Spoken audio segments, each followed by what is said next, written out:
अगर आपको ऐसा लगता है कलयुग में भगवान किसी को दर्शन नहीं देते तो आप सब लोग गलत है, क्योंकि हमारे आचार्य ने तो 3 प्रकार के दर्शन बताए हैं। स्वप्न दर्शन, अनुभव दर्शन, प्रत्यक्ष दर्शन। स्वप्न दर्शन, यदि ठाकुर जी आपको अपना मानते हैं तो उसी संबंध के स्वप्न आपको सबसे ज्यादा आएंगे।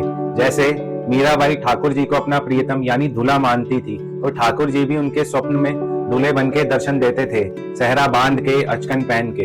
अगर ठाकुर जी का आपके प्रति मातृ या पितृ भाव होगा तो ठाकुर जी आपके स्वप्न में अपने बाल स्वरूप के दर्शन देंगे। यदि ठाकुर जी का आपके प्रति सखत भाव होगा तो ठाकुर जी आपके स्वप्न में नटखट लीलाएं करेंगे और अपनी ऐसी लीलाओं के दर्शन कराएंगे जिससे उनका सखत्व प्रदर्शित हो। ये भाव भाव की बात है। जैसा भाव आपका ठाकुर जी के प्रति होगा वैसे ही भाव हमारे ठाकुर जी का आपके प्रति होगा। अगर आपको कभी भी स्वप्न में श्री जी, ठाकुर जी, वृंदावन धाम या किसी संत आदि के दर्शन हो, हमारे आचार्यों का कहना है ये गुप्त कृपा होती है, इसको अनुभव कीजिए और इसका आनंद लीजिए। फिर है अनुभव दर्शन। क्या कभी ऐसा हुआ है भरी भीड़ में आपने किसी बालक, किसी वृद्ध व्यक्ति या किसी अन्य व्यक्ति का चेहरा देखा हो और आपको कुछ ऐसा महसूस हुआ हो कि उसमें कुछ अलग विशेष है और आप उनकी तरफ आकर्षित हो गए हो?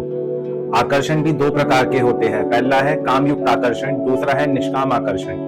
जो हमारे संसार की सुंदरता को देख के हमारे अंदर मोह की भावना बढ़ाते वो है कामयुक्त आकर्षण, और दूसरा है जो हमारे अंदर निश्चल प्रेम प्रकट कर दे वो है निष्काम आकर्षण, जो सिर्फ ठाकुर जी को देखकर ही हो सकता है।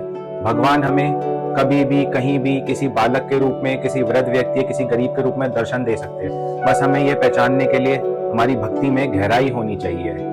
अंतिम है प्रत्यक्ष दर्शन। ठाकुर जी आपके समक्ष प्रकट हो जाएंगे, वो सिर्फ आपको दिखेंगे और किसी को नहीं। ऐसी कृपा ठाकुर जी अपने कुछ जनों पे ही करते हैं जिनसे ठाकुर जी रीझ जाते हैं। आप भी ठाकुर जी को रिझाना चाहते हैं, उनके दर्शन प्राप्त करना चाहते हैं तो खूब सारा नाम जप कीजिए, भक्ति में डूब जाइए, फिर देखिए कब, कहां और कैसे ठाकुर जी आपको अपना बना लेंगे।